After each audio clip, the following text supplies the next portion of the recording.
확립 이 부분에 대한 거 한번 살펴보도록 하겠습니다.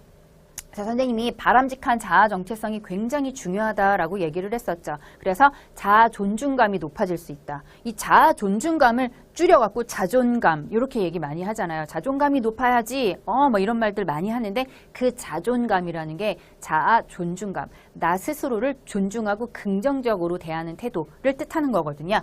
자, 바람직한 자아 정체성은 왜 필요할까요? 타인과 구별되는 나를 존중하게 만들어 자아 존중감을 고취하기 때문이다 라는 거. 자, 여기 나를 존중하게 만드는 것을 뭐라고 한다? 자아 존중감이라고 얘기를 하는 거고요. 내 삶의 주체가 자기 자신임을 인식하게 한다는 거죠. 남이 아니야. 내 삶의 주체는 엄마도 아니고 아빠도 아니고 다른 사람이 아닙니다. 나예요.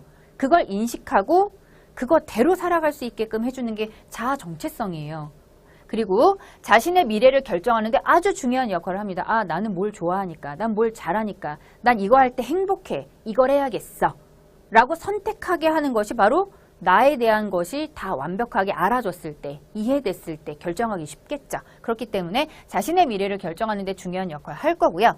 사회적 역할과 기능을 수행하도록 만듭니다. 예를 들어서 나는 선생님이 될 거야 라고 하면 일단 선생님이 되기 위해서 공부를 굉장히 열심히 할 것이고, 좋은 선생님이 되기 위해서 아이들을 이해하고 제자들을 이해하고 어떻게 감싸야 될 것인지를 알고 그거를 준비를 하게 될 겁니다. 그렇지 않습니까? 그냥 난 선생님이 될 거야 해서 갑자기 딱 되는 게 아니라 나름의 준비 과정을 겪어서 본인이 준비하는 것들이 분명히 있을 거란 말이야. 그래서 나중에 진짜 선생님이 됐을 때 좋은 선생님이 잘 될 수 있게끔 사회적 역할을, 기능을 잘 수행할 수 있게끔 만들어주는 것도 자아 정체성이다 라는 겁니다. 빨리 나에 대해서 깨닫고 부족한 부분을 갖다 메꾸려면 자아 정체성을 반드시 먼저 세우는 것이 중요하겠죠. 그 다음 자아 정체성의 기능. 자, 이것도 중요합니다. 자아 정체성의 기능은요, 개인적으로는 내가 누구인지를 정확하게 알게 되면 개인적으로는 개인의 삶과 목표를 설정하기가 아주 좋습니다.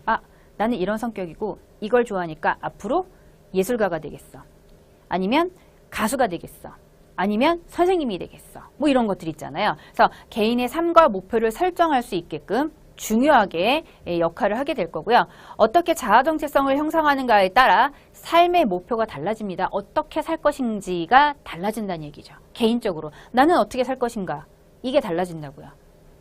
자아 정체성으로 개인적인 측면으로는 개인의 삶과 목표, 그 다음에 어떻게 살 것인지가 달라지게 된다. 그럼 사회적으로는요, 자아 정체성을 잘 성립을 시키면 가정사회에서 자신의 지위와, 자, 동그라미 한번 쳐볼까요? 자신의 지위와 역할이 무엇인지 정확하게 인식하게 된다. 자, 나는 누구인가? 우리 아버지의 딸이야. 나는 아버지의 딸이자, 엄마 아버지의 딸이자 누군가의 손녀 손주이며, 이걸 묶어서 손자라고도 얘기하죠. 그 다음에 이제 선생님을 볼게요.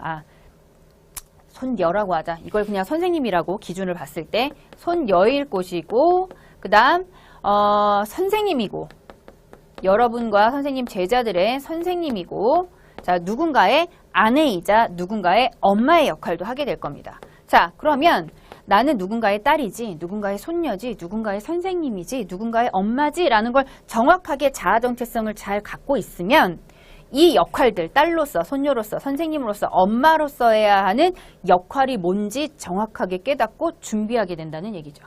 이걸 잘 모르면 엄마 역할도 안 하고, 자식으로서 딸 노릇도 안 하고, 그 다음에 손녀, 손자 역할도 안 하고, 좋은 선생님도 아니고, 이렇게 되기가 쉽다는 겁니다. 자, 요렇게 각각 사회에서 차지하고 있는 지위와 역할이 무엇인지 정확하게 인식을 해서 사회 규범을 내면화하면서 사회 통합에 기여할 것이다. 이건 도대체 무슨 소리야?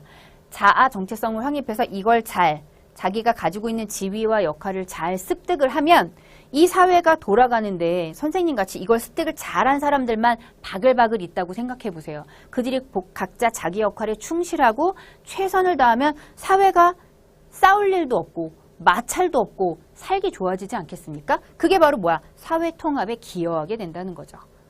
대단하지 않습니까? 그러니까 자아 정체성은요, 그냥 나에 대해서만 잘 인식하고 끝! 이게 아니라 나에 대한 인식을 정확하게 하면 내 삶의 목표도 정하기가 쉽고 사회 통합까지도 이룰 수가 있다라는 부분.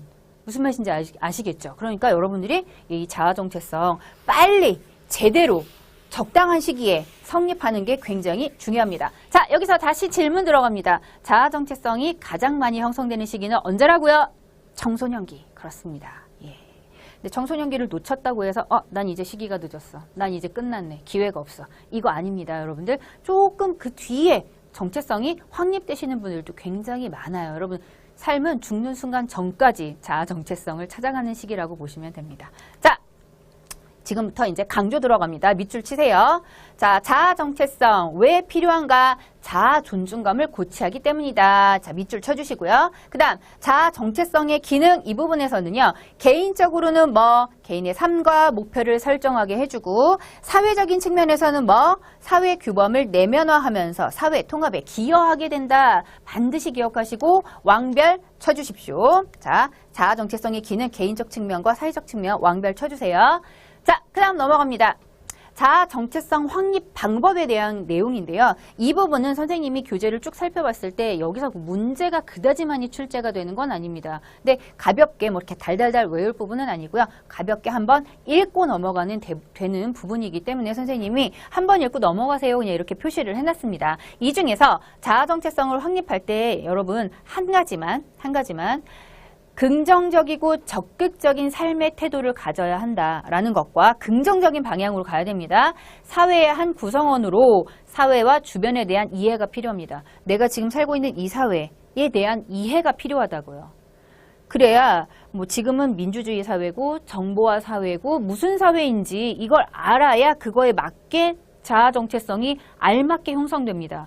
지금 살고 있는 이 사회와는 전혀 상관없이 나만 독단적으로 자아 정체성을 완전 다르게 예를 들어 지금은 남녀 평등이죠. 남녀 평등의 시대잖아요. 양성 평등이라고도 얘기하죠. 양성 평등의 시대인데 지금은 나의 자아 정체성은 무조건 남자보다 여자가 위지. 선생님의 입장입니다. 예. 아니면 거꾸로 무조건 여자보다 남자가 최고지. 남자는 하늘이야. 이런 자아 정체성을 갖고 있다면 될까요? 이 사회하고 어우러질 수 있겠습니까? 아니겠죠. 그렇기 때문에 사회의 한 구성원으로 사회와 주변에 대한 이해가 필요하고요. 그거에 맞게끔 정체성을 갖다가 확립할 필요가 있습니다. 이렇게 완전 나 혼자 전상천하 유아독전 나 혼자야 이렇게 하면 안 됩니다. 무슨 말인지 아시겠죠? 그래서 이런 부분 한 번만 싹 읽고 넘어가시면 그 다음에 문제 푸는 데는 크게 지장이 없어요. 자.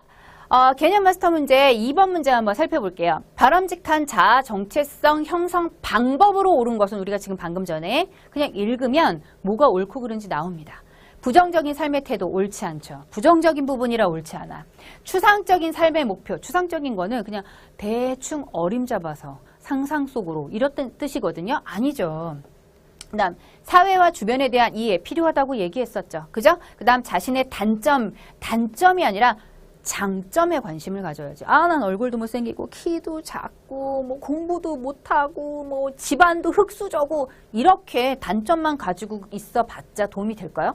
절대 도움이 되지 않는다는 겁니다. 아셨죠? 자, 이런 식으로 해서 바람직한 자아 정체성 형성 방법으로 옳은 것은 몇 번? 3번입니다.